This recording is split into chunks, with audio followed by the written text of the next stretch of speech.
My name is Anjali.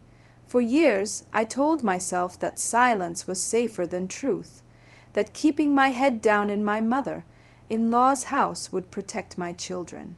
But I was wrong. The night that changed everything was supposed to be a celebration, a grand family party with laughter, food, and photographs to last a lifetime. But instead, I found my daughter standing in the middle of the hall, her head completely shaved. Everyone was laughing. My sister, the one I trusted, clapped her hands and said, "It's just a joke." My mother-in-law smirked from the corner, her eyes burning with satisfaction. My daughter's face crumbled in shame, tears streaming down her cheeks, while the cameras kept flashing. And in that moment, something inside me snapped. What they didn't know was that I carried a secret, one I had buried for years. And that night, I decided I would use it. This is not just a story about betrayal. This is about the day I turned their cruelty into my revenge. When I first stepped into my husband's family home, I told myself it was just a house, but very soon it began to feel like a cage. The walls were tall, the furniture polished, the carpets spotless, yet I never felt welcome. Every corner smelled of someone else's ownership, every hallway echoed with footsteps that reminded me, "This is not your place." My mother-in-law watched me like a hawk. The first morning when I made tea, she sipped it slowly, then spat it out in the sink. "Too weak, my son doesn't like this." Her words cut deeper than her tone. My husband stayed silent, eyes fixed on his phone. That silence was the first betrayal I never forgot. From then on, every small thing became a reason to belittle me. If the rice was too soft, if the laundry wasn't folded her way, if I laughed a little too loudly on the phone with my mother, she had a remark ready. And yet she treated my sister like a daughter. Every week she would invite her over, praising her cooking, complimenting her clothes, sliding jewelry into her hands as though I didn't exist. I learned to eat in silence, to swallow my pride with every meal. I'd sit at the long dining table, plates clinking, everyone laughing, while I forced a smile that hurt my face. Inside, I was screaming. At night, when the house was finally quiet, I would write. I kept a small diary hidden under my pillow, scribbling my pain into words no one else could see. It was the only place where I could admit the truth. I was invisible in my own home, but invisibility doesn't last forever. It was during one of those nights, pen shaking in my hand, tears dripping onto the paper, that I realized something. The ones who made me feel small, the ones who smiled while cutting my heart, they had secrets too, and one day I promised myself I would use them. They say cruelty begins in whispers, but in my house it grew louder every day. At first it was little things. My clothes would disappear from the laundry basket, only to reappear days later with bleach stains. My favorite blue sari, the one my mother gave me on my wedding day, came back with a tear across the hem, as though someone had dragged scissors through it. When I confronted my mother-in-law, she raised her eyebrows and said, "Maybe you don't take care of your things." My husband nodded in agreement, as if her word was gospel. But the real betrayals came from someone I never expected, my own sister. She had become my mother-in-law's shadow. They sat together on the sofa, whispering, laughing, exchanging glances whenever I walked in. Sometimes I would catch my sister texting under the table, the screen lighting up with messages she quickly hid. I later realized she wasn't just gossiping with my mother-in-law, she was reporting me, telling her everything about my life, my mistakes, even my secrets. Meals became unbearable. I'd serve food, and before I could even sit down, my mother-in-law would announce, "Your sister told me you were complaining about the work in this house. Is that true?" Everyone would stare. My face burned as if the walls themselves were mocking me. At night, I cried into my pillow. muffling my sobs so my children wouldn't hear. But anger was growing inside me, thick and heavy like smoke filling a locked room. I started to write everything down, dates, times, words spoken, every cruel glance. My diary was no longer just a place for my pain. It was becoming my evidence, and yet I still tried to pretend. To laugh at family gatherings, to smile in photographs, to play the dutiful wife. But behind the polished smiles, cracks were forming. My sister's laughter, my mother-in-law's smirk, my husband's silence, they all blended into one truth. They thought I was powerless, they thought I was blind, but I was watching. And soon they would give me the reason I needed to strike back. The night of the family party still burns in my memory like a wound that refuses to heal. The house was glowing, every chandelier polished until it sparkled like gold. Tables lined with food, trays of sweets, glasses clinking, laughter filling the air. My mother-in-law had insisted that my sister help with the preparations. I knew what that meant. Another evening where I would be reduced to nothing more than a servant in my own home. I wore a simple red sari, nothing too bright. I didn't want to give them another reason to mock me. My daughter clung to my hand as we walked into the hall. She was so excited, her little dress twirling as she ran ahead. For a moment I allowed myself to smile, but that smile was shattered, because when I turned, I saw her standing in the middle of the room. Her beautiful thick hair gone, shaved completely. Guests gasped, some laughed nervously, and then the sound that ripped my heart open, my sister's laughter. Loud, careless, cruel. It's just a joke, she said, clapping her hands as though she had staged a comedy. My mother-in-law smirked from the corner, sipping her drink like a queen who had won another battle. My daughter's tiny hands trembled as she touched her bare head. Her face crumpled, tears spilling faster than I could wipe them away. She looked at me with eyes that asked a question I could never answer. Why did you let this happen to me, Mama? And in that moment I felt something inside me break and something else ignite. The shame, the laughter, the flashing cameras that caught my daughter's humiliation, they carved a fire into my soul. I didn't scream, I didn't fight. I stood there, silent, while the party roared with laughter around me. But inside I made a vow. This was the last time they would ever laugh at my pain, the last time they would make my child a victim. That night, as my daughter cried herself to sleep in my arms, I whispered to her, "It's over now, my love. They don't know it yet, but this is the beginning of their end."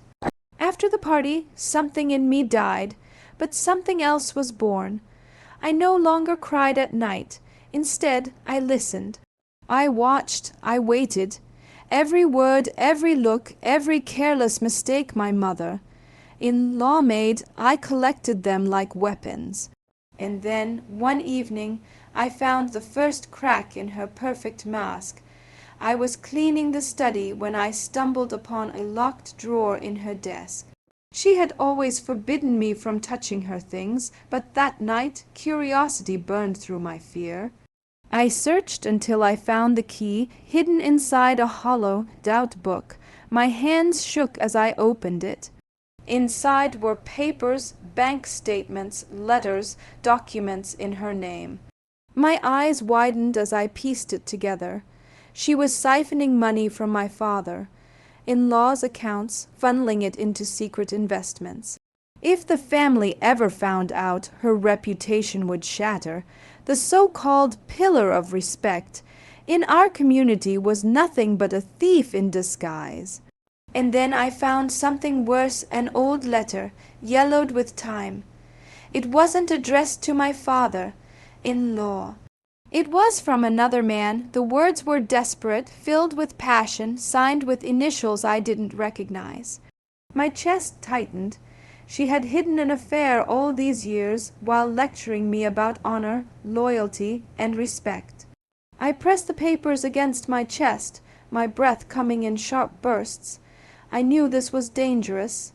If she discovered I had seen them, she would destroy me, but for the first time in years I felt power curl in my hands. I went back to my room, locked the door, and opened my diary. On each page I began to copy the details, dates, account numbers, even phrases from the letters. My diary was no longer a graveyard for my tears. It had become a weapon. That night I stood at the window, staring at the moon, whispering to myself, "She thinks she holds me by the throat. She has no idea her own secrets are the rope I'll use to hang her." But revenge is not rushed.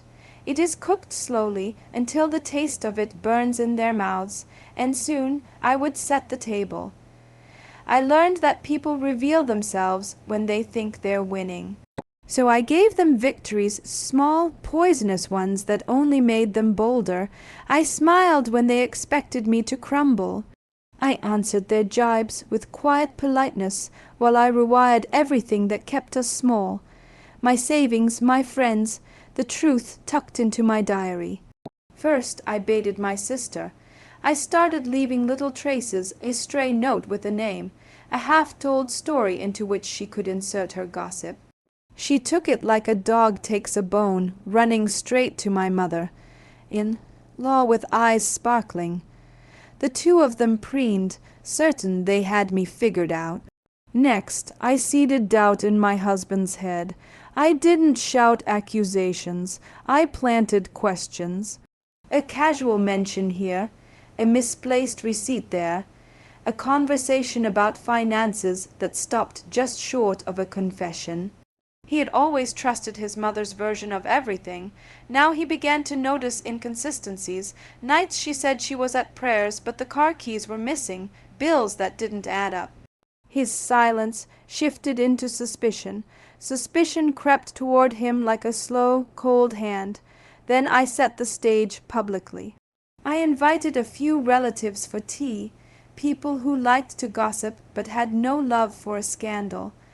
I made sure they were the kind who cherished reputation above kinship. I wore my plain sari and served biscuits with a trembling calm.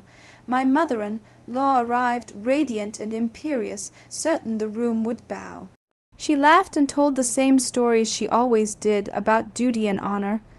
While her hands brushed against the envelope I had slipped into the drawer earlier that week, the same drawer she used. The one I had accidentally left ajar. When the right moment came, I let curiosity do the rest. A cousin noticed the envelope. He opened it, thinking it a stray invitation. Inside were photocopies of bank statements, highlighted transfers, and a folded letter with the other man's initials. The room froze. Eyes shifted. My mother-in-law's face did something I had never seen. The mask faltered. She tried to command the story, to laugh it off, to claim confusion, but people hear different things once their ears are tuned. Whispers spread like spilled ink. My sister's smile faltered and then snapped, her hands going cold. My husband's jaw tightened. The silence that used to protect him now felt like accusation. They looked at me, not with scorn now, but with a question I had given them. I sat very still, letting the moment lengthen, letting them wrap themselves in their own embarrassments. I watched the empire they had built begin to crack, and as my mother-in-law opened her mouth to deny everything, a phone buzzed on the table, a message I had sent to the local community group, attaching copies of the documents with names and dates. The room erupted. I felt nothing and everything at once. They had finally seen me, but seeing is not the same as believing. And belief can be dangerous. The silence that followed my mother-in-law's unmasking was unlike any silence I'd known before. It wasn't the silence of being ignored, or belittled, or erased. It was heavier, like the quiet after an explosion, when dust hangs in the air and people stare at the wreckage, too stunned to breathe. Relatives shifted uncomfortably, some refusing to meet her eyes, others whispering in corners. My husband sat frozen, the photocopies trembling in his hands. My sister, once so smug, so eager to be the echo of my humiliation, now shrank into her chair, eyes darting around like a trapped bird. She knew the fallout would touch her too, because she had laughed when my daughter cried. That night my mother-in-law's empire crumbled. Calls came from relatives, from community elders, from neighbors who had already seen the forwarded documents. She tried to scream at me, to claw back the control she thought was hers, but her voice cracked, and for the first time she sounded small. I didn't shout back. I didn't need to. My silence was louder than her rage. Days turned into weeks, and the house transformed. She avoided gatherings. My sister stopped visiting, too ashamed to face the whispers. My husband, broken by the truth, tried to rebuild the trust he had let rot. I didn't forgive him, not yet, but I let him sit in his guilt. That was punishment enough, and my daughter, her hair grew back, soft and defiant. Each strand was a reminder that we had survived, that we were no longer victims in this house, but witnesses to its collapse. Sometimes I still hear echoes of their laughter in my head, that cruel night when they shaved away her innocence. But I also remember the look in their eyes when the truth came out. That is the image I hold close. That is my justice, because revenge isn't fire. It isn't an explosion. It is ice, slow, merciless, and unforgettable. And even now, when I pass by my mother-in-law's closed door, when I hear her muffled sobs, I know one thing with certainty. She will never laugh at me or my child again. And that was my story. A story of silence, betrayal, humiliation, and finally justice. But tell me, if it had been you, what would you have done? Would you have stayed quiet, or would you have fought back the way I did? I want to hear your thoughts. Share them with me in the comments below. Because every family hides secrets, and every silence has a breaking point. If this story touched you, don't forget to like the video. It tells me you want more stories like this. And if you haven't already, subscribe, because the next story might be even darker, even closer to your own life than you realize. Until then, remember, cruelty always leaves a shadow, and sometimes that shadow learns to fight back.